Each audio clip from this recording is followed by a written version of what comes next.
If you're a software developer, you want to get a promotion, you want to get a pay rise, you want to progress in your career, learning is key on no matter what you do. But knowing what to learn is very difficult. The most obvious is learning some more technical skills.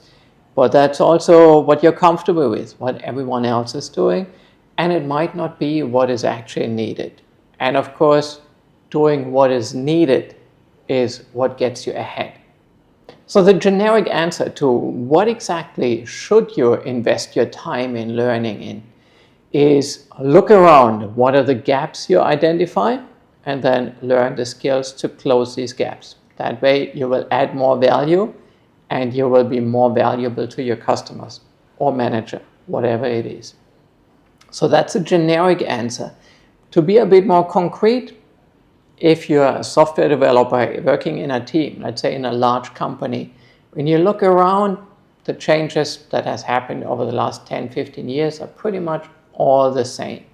It used to be a setup in a very structured way. You have a project manager who assigns tasks, asks you for the status, waterfall methodology, but that's all gone.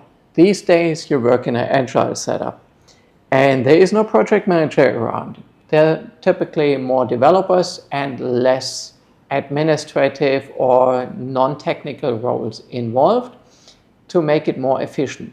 But it also means you are expected to cover more of these functions that were performed by specialists in the past.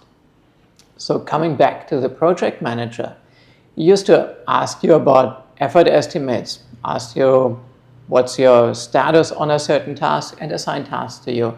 That is gone. Now you are your own project manager. You need to estimate efforts. You need to pick up tasks and communicate the status on your work. If you do this well, you are becoming your own project manager. If you don't do this well, if you don't value these kind of skills, someone else will manage you and you will be stuck in a junior developer role. So do cover for these disappearing roles. And for a project manager, it's obviously structured planning, but it's a lot of communication.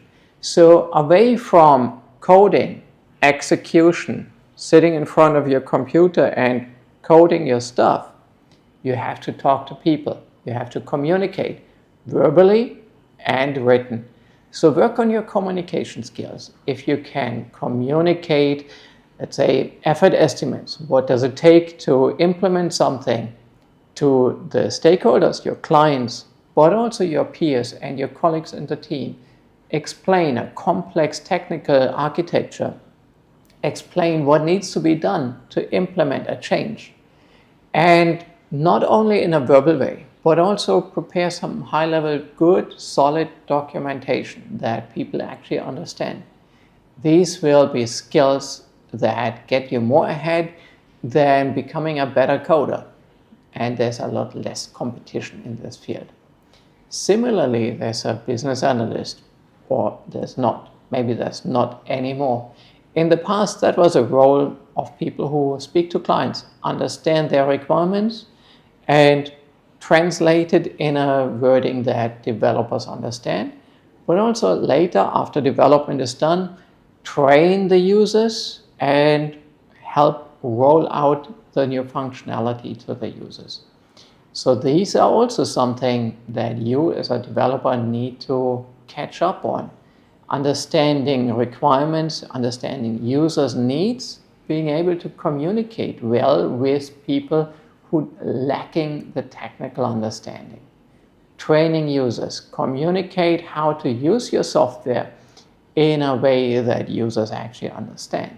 So you have to really get into their shoes to understand their way of thinking, to build the right stuff and to explain them how to use it. Now also status reporting, making a transition of release 1 to release 2, the way they work is different. These coordination things, that is a skill set, non-technical, but extremely important and valuable. So if you're not catching up on these skill sets, you will remain as a junior developer and not progress as much. But if you learn these, you will be ahead of your colleagues and you will be making more money in the long run and be well positioned to get a promotion as well. So in general, these skills are considered soft skills, while what you are doing on the technical side is hard skills, the actual configuration of your cloud setup, coding of your software, versus communicating, understanding stakeholder needs, being able to communicate well with them, that they're comfortable with the communication, they have the feeling that you understand their needs, and you can explain what is needed. These are the soft skills. By complementing your hard skills with good soft skills, you will offer a more valuable package than by just being an excellent architect or techie. And even advancing in a very technical career like architect is a lot of soft skills, as you need to explain your architecture to the other developers who will need to implement them. So it's a lot of communication that sets the difference between an excellent and well-paid developer and the average developer.